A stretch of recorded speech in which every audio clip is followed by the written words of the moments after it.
Here's an uncomfortable truth I found as an entrepreneur. The skills that started a company were the exact same skills that kept it small. That's why in the beginning, I was never able to become a CEO. I stayed as a founder. And as a result, I failed the majority of my startup businesses in the very beginning. Here's why.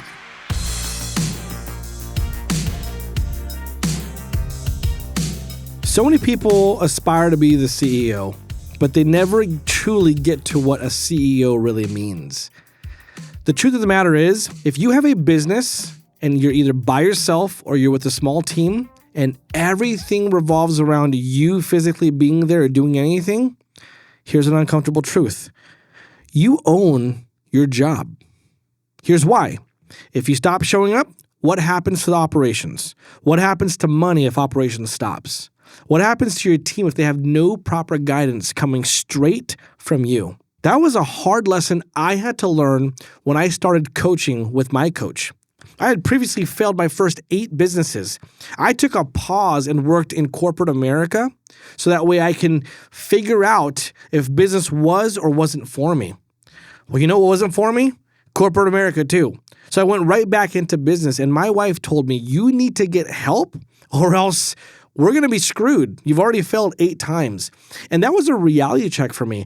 I was so ambitious. I grew up poor. I had the ambition to become rich. I already knew statistically that people who made money were either entrepreneurs or had a high-paying job. And I didn't even graduate college, so the high-paying job was out of the window for me. So I went entrepreneurship. I was so ambitious. I had a mind of my own. I was so independent. It just made sense. Now, I had no problem making money. My problem was the buck stopped with me. So when I burnt out, I burnt out. Why?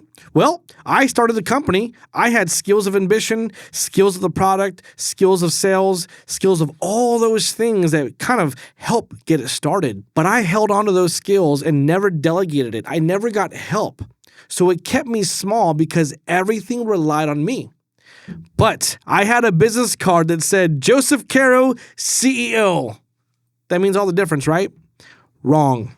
So I read this book called The Motive by Patrick Lencioni. And it compared 2 CEOs, one who was promoted because he was the best at sales, and one who got promoted because he was an actual leader. Now, I'm paraphrasing because it's been a long time since I read this book, but there was a distinct difference between the two. The one who was the best salesperson was a CEO, but he had his hand in almost everything. Nothing could get out to the market unless he specifically approved it. He was doing a little bit of marketing, he was doing sales, and he was doing a little bit of operations and fulfillment. And the other CEO was the guy who focused strictly on getting better himself and leading his team and finding the right people to put in the right place in his business. Now, when you compare the two, it almost seems as if the second CEO has such a cush job. Get better on yourself, develop your skills, find the right people, focus on leadership. You would think that the other CEO who's doing marketing and selling and all this kind of stuff would get better results. And it was wrong. The revenue and profit difference for both businesses were significantly different. There was a huge gap between both of them. And the one who was winning was the CEO who focused on leadership, improving himself, thinking about ways to make the business better, and finding the right people to fit in the right positions in his business so that they can help him excel and scale that business to where it needs to go. If you have a lot of skills and you're a founder of your business, those skills and those ambitions are amazing to tap into in the beginning, but you must identify the time to start delegating the right things to the right people, or else you'll become like me. And if you haven't already failed your other businesses, you're in a perfect spot because you're going to learn from me how to not make those mistakes. Here's the big truth. You can only grow to the level of your ignorance. What does that mean? If you don't know how to build a business, you won't be able to build a business. You have to start focusing on learning how to do things the right way. You have to get into environments of other entrepreneurs who are doing way better than you to figure out how to do it. But then you also have to be committed to your goals and dreams. Let me take a wild guess.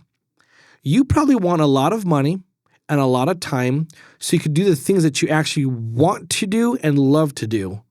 And building the business is the byproduct. When people say what I love to do is the business, I commend them for their passion about what they're doing. However, the business is not where everything stops. Your lifestyle, your passions, your dreams, your family, all those things matter. And if you don't really learn how to be the CEO of your business, you won't get that lifestyle because everything will bottleneck with you as the founder. And I know it's really hard not to let go of that pride of saying, if I want things done right, I have to do them myself. I used to be that person. But that's what got me to fail my first 8 businesses, even though I had the title of CEO on my business card. Seriously, I was so proud of my business card that said CEO. And until I found out what CEO meant, I erased it and I learned to become the CEO. You have to know how to become a leader to your business. And the first person you have to lead is yourself.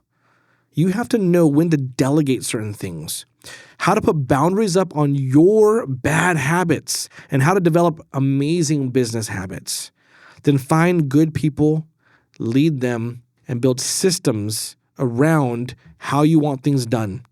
Because once you install that business operating system into your business and you lead it and you find the right people to go into it and implement those business operating systems, you will now become the CEO and you will have a successful business. So if you found value in this video, I want to ask you to subscribe to our channel and share this with anybody you know struggling with becoming the CEO of their business truly and out of the whole founder phase. And if it's you, watch this video again and commit to making those small changes in the next 90 days. Stay strong.